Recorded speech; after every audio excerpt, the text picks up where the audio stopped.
यह उस दौर की बात है जब जिंदगी सादगी से भरी हुआ करती थी। लोग कम बोलते थे, ज्यादा सहते थे और अल्लाह पर यकीन जिंदा था। यह खिलाफत अब्बासिया का जमाना था। ऊंची दीवारों और पुराने दरवाजों से घिरा एक शहर था, दारुल अमन। शहर के बीचों बीच एक बड़ी मस्जिद थी, जहां हर नमाज के वक्त कुरान की तिलावत से फिजा भर जाती थी। उसके आसपास बाजार, मुसाफिर खाने और मदरसे थे। शहर के किनारे एक छोटी सी बस्ती थी, जिसे लोग मोहल्ला साबिरीन कहते थे, अरीबी। लेकिन ईमानदारी इसी मोहल्ले में एक गरीब मगर शरीफ घराना रहता था। घर के मालिक का नाम था अब्दुल रहमान, पेशे से कपड़ा बुनने वाला। हाथों में छाले थे मगर दिल में डर खुदा। उनकी पत्नी थी सालिहा, सब्र, दुआ और शुक्र की मिसाल। उनका एक ही बेटा था, यूसुफ। यूसुफ बचपन से ही शांत स्वभाव का था।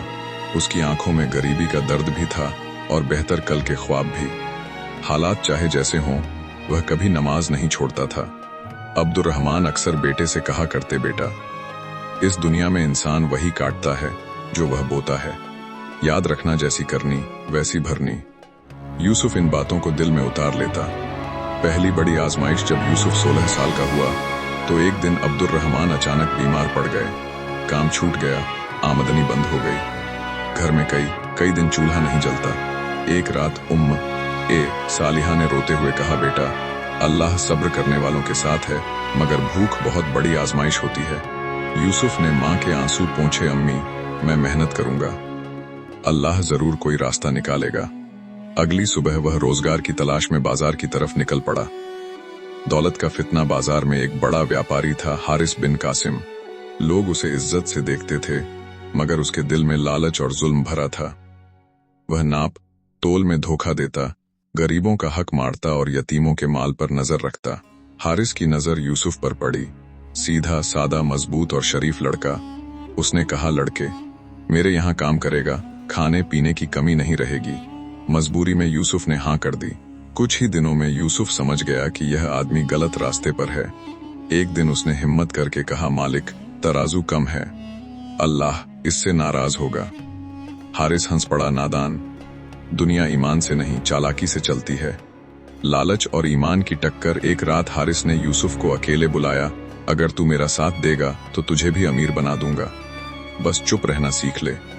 यूसुफ के सामने मां का सूना चूल्हा घूम गया। बीमार बाप की सूरत याद आ गई, लेकिन दिल में वही आवाज गूंजी, जैसी करनी वैसी भरनी। यूसुफ ने नजर झुकाकर कहा, मालिक, मुझे रोजी चाहिए मगर हराम नहीं। हारिस आग बबूला हो गया, दफा हो जा यहां से। सब्र का पहला इनाम। यूसुफ खाली हाथ घर लौटा, मगर दिल साफ था। उस रात अब्दुल रहमान ने बेटे को गले लगाकर कहा, बेटा, आज तूने सिर्फ हमें नहीं, अपनी आखिरत को बचाया है। उसी शहर में एक बुजुर्ग आलिम रहते थे, शेख अब्दुल हक। उन्होंने यूसुफ की सच्चाई देखकर उसे मदरसे में काम दे दिया। यहीं से यूसुफ की जिंदगी ने नया मोड़ लिया। वक्त कभी एक सा नहीं रहता। जो आज ऊपर होता है, कल नीचे भी आ सकता है, और जो आज सब्र करता है, वही कल सब्र का फल पाता है। यूसुफ को मदरसे में झाड़ू, पोंछा, पानी भरना और बच्चों की किताबें संभालने का काम मिला। काम छोटा था मगर नियत पाक थी। शेख अब्दुल हक अक्सर यूसुफ को देखते और मुस्कुरा देते। एक दिन उन्होंने पूछा, बेटा, थकते नहीं हो?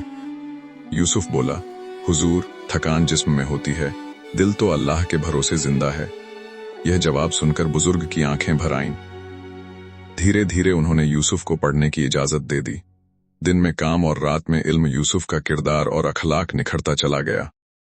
दूसरी तरफ हारिस बिन कासिम का कारोबार फैलता जा रहा था।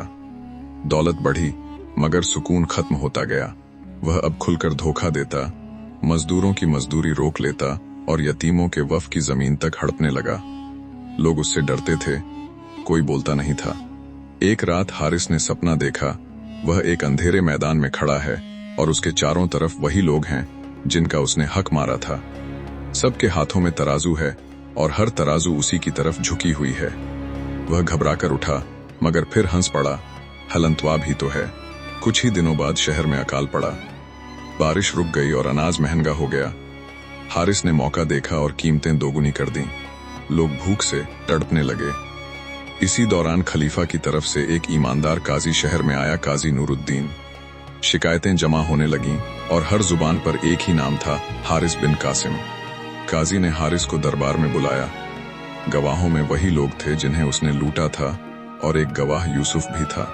हारिस ने यूसुफ को पहचाना तो उसकी आंखों में डर आ गया। काजी ने पूछा, तू क्या कहता है लड़के? यूसुफ ने सिर झुकाकर कहा, मैंने अपनी आंखों से नाप में कमी और हक की चोरी देखी है। हारिस चीख पड़ा, झूठ है, यह मेरा नौकर था। काजी ने सख्त आवाज में कहा, और तू उसका जमीर नहीं खरीद सका, यही तेरी हार है।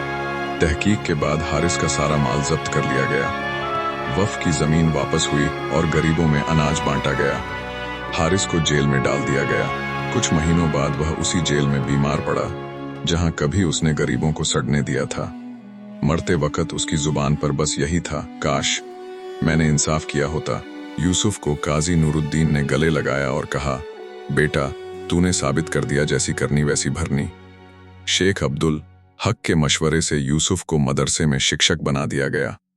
अब्दुर्रहमान और ए सालिहा की आंखों में आंसू थे मगर शुक्र के। एक दिन यूसुफ बच्चों को पढ़ाते हुए बोला, बच्चों याद रखना, जुल्म चाहे जितना छिपा लो, अल्लाह की अदालत से नहीं छिपता, और यह दुनिया खुद गवाही देती है, जैसी करनी वैसी भरनी।